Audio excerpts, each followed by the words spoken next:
জানো, সব কষ্ট সহ্য করা যায়, কিন্তু প্রিয় মানুষের বদলে যাওয়াটা একদমই সহ্য করা যায় না।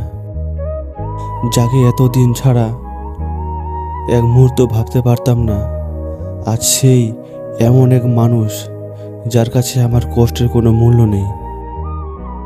আমি অভিযোগ করি না, কারণ ভালোবাসাটা এখনো বেঁচে আছে, কিন্তু এই নীরবতা, এই অবহেলা আমাকে প্রতিদিন একটু একটু করে শেষ করে দিচ্ছে।